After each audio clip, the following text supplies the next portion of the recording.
tous vous remercier d'être venus. C'est vraiment, on apprécie. Alors ça fait un certain nombre de temps qu'on se suit, qu'on se connaît. Enfin, en tout cas, nous, on vous connaît, on connaît vos profils. On vous voit intervenir sur les forums. Et c'est vrai que c'était pour nous un moment important de pouvoir mettre aussi un visage derrière un pseudo. Parce que c'est aussi sympa de voir qui vous êtes. Donc, là, on va vous présenter ce qu'est la fibre. Alors, vous connaissez peut-être pour un certain nombre ce que c'est, mais on va rentrer un peu plus dans le détail et puis surtout vous montrer aussi nos installations techniques. Donc ça, a priori, vous n'avez pas dû voir, peut-être un certain nombre d'entre vous, mais pas tous. On est à l'extrémité du réseau. Donc, dans les zones denses, on met un boîtier comme celui-là dans chaque immeuble ou dans chaque résidence. D'accord?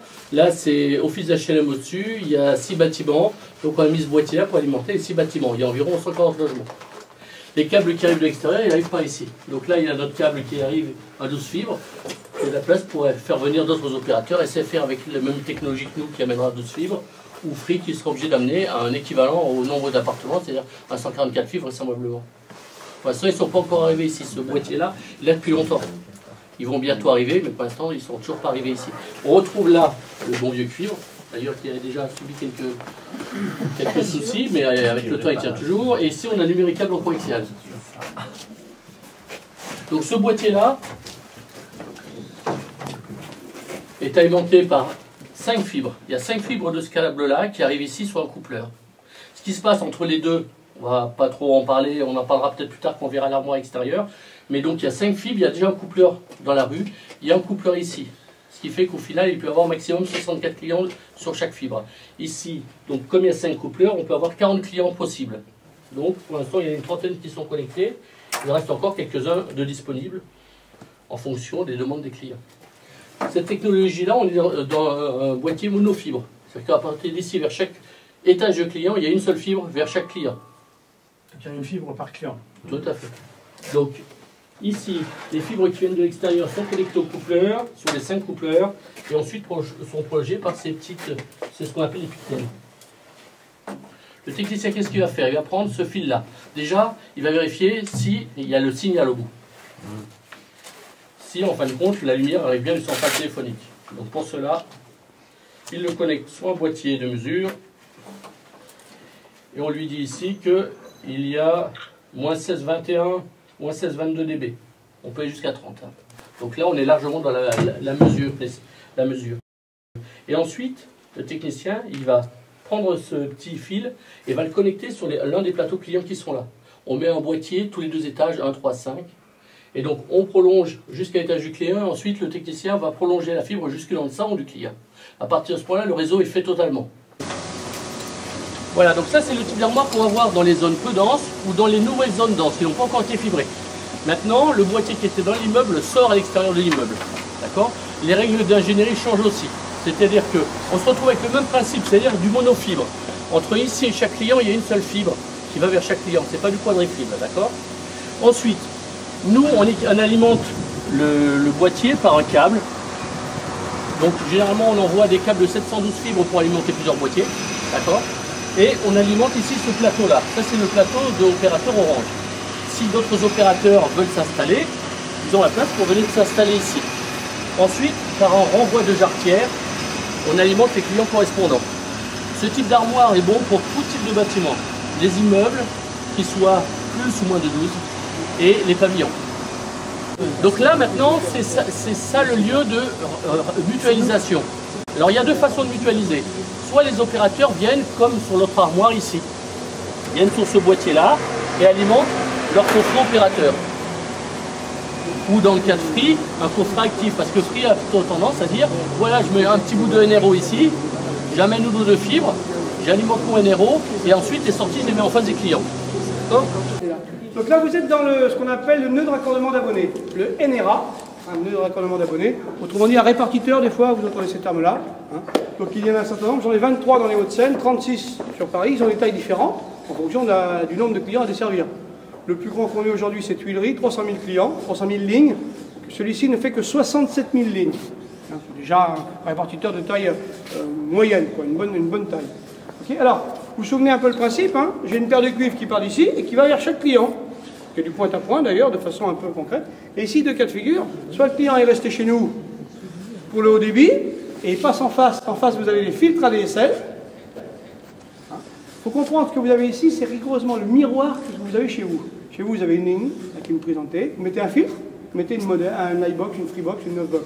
Okay, vous avez rigoureusement la même chose ici. La ligne de cuivre qui se termine, un filtre et un modem ADSL. Ça s'appelle une broche ADSL, mais ça revient exactement au même. Et les deux systèmes se regardent, une bonne porteuse de fréquence, et c'est bien la synchronisation qui fonctionne. 67 000 logements, 60 000 clients de Levallois sont sur l'ADSL. Vous voyez, quand je vous dis qu'on a atteint le taux quasiment maximum de la DSLisation, et seulement 20 000 chez Orange. 40 000 à concurrence. Ça veut dire qu'à partir d'ici, vous voyez, j'arrive sur une tête de dégroupage, et je vais descendre, prolonger ma fibre, vers les équipements actifs de nos concurrents, qui se trouvent dans la salle de dégroupage. OK? Alors juste ce qu'il faut simplement noter, c'est la grandeur du répartiteur, l'encombrement des filtres, et je n'ai fait qu'un tiers du chemin. Dans la salle d'à côté, qui est la salle de trans, vous allez voir les 4 travées ADSL, hein, donc les DSLAM, terme que vous connaissez un petit peu. Hein, c'est les modems ADSL, hein, donc qui, je répète, l'équivalent cette fois-ci des Lightbox, hein, puisque là, je n'ai dans la salle qui est à côté que des flux orange. OK? C'est bon? Voilà. Très bien, donc je complète ce qu'on a dit tout à l'heure, le grand répartiteur cuir, les fils du mur, et là vous avez les 4 travées ADSL, avec les DSLAM ADSL, voilà, les DSLAM ADSL, hein. Vous entendez parler de broche ADSL, j'ai désynchronisé ma broche par exemple, vous verrez j'ai 4 travées complètes, hein, qui sont doublées. Et donc maintenant on va essayer de voir ce que c'est que le nœud de raccordement optique. Alors, tout ça c'est la DSL, tout ça c'est la DSL. Ici vous êtes quand même dans la salle qui est la salle qu'on appelle de trans, c'est la salle névralgique du nœud de raccordement, l'abonné. Vous avez la DSL, vous avez la téléphonie traditionnelle, on en a encore un peu, qui fonctionne sur des MIC, là vous parlez de MIC, modulation, impulsion et codage, vous allez retrouver les MIC. Vous avez le réseau entreprise, hein, optique, qui n'est pas du FTTH. Le FTTH, c'est une arborescence. Le réseau optique entreprise, on appelle ça du ROF, c'est une boucle. Tout ça pour dire que depuis le milieu des années 80, on déploie de l'optique vers le client entreprise, certes, mais ce n'est pas une découverte. Ce qui est vraiment nouveau, c'est de descendre vers chez monsieur et madame Michu. Ça, c'est nouveau, c'est la partie FTTH. Voilà. Alors voilà, tout ce que vous êtes devant le NRO. Voilà ce que c'est qu'un nœud de raccordement optique. Je vais chercher dans le haut du réseau, donc le réseau ATM de France Télécom, donc sur ces deux fibres-là. Donc 2 fois 10 gigas.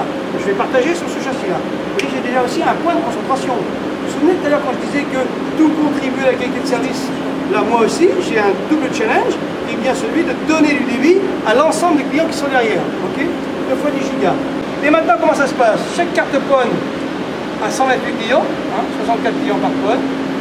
J'ai 16 cartes, 2048 clients dans ce châssis-là, 2048, 2048, 2048 dans le bâti. Pareil de l'autre côté, 12 000 clients, 12 000 clients.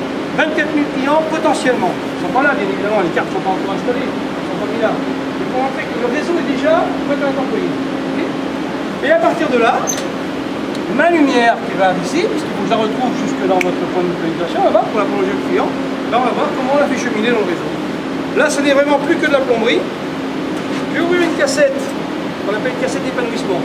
C'est rigoureusement la même que vous avez vue au PM. C'est la même que vous avez même chez le client dans la prise optique, sauf qu'elle est beaucoup plus petite, et tout simplement.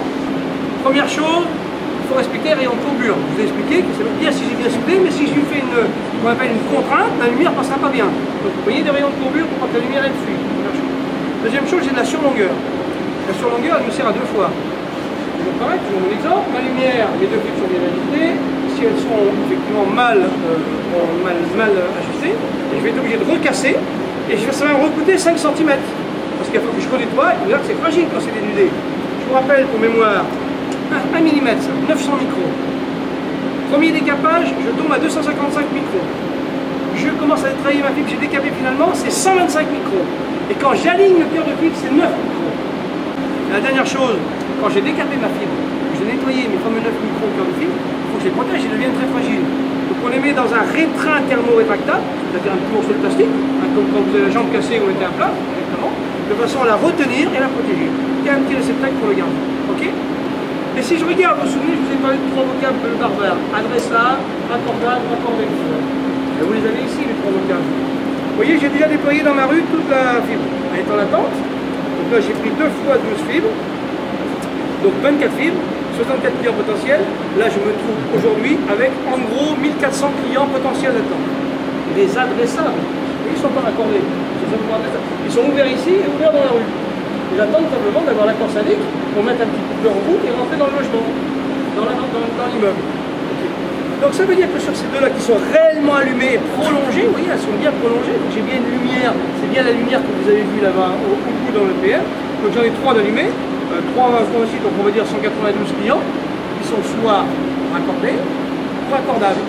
Raccordés s'ils ont vraiment une lightbox au bout, et raccordables s'ils sont en attente, avec les fils que vous avez vus, qui sont en attente de monter des clients.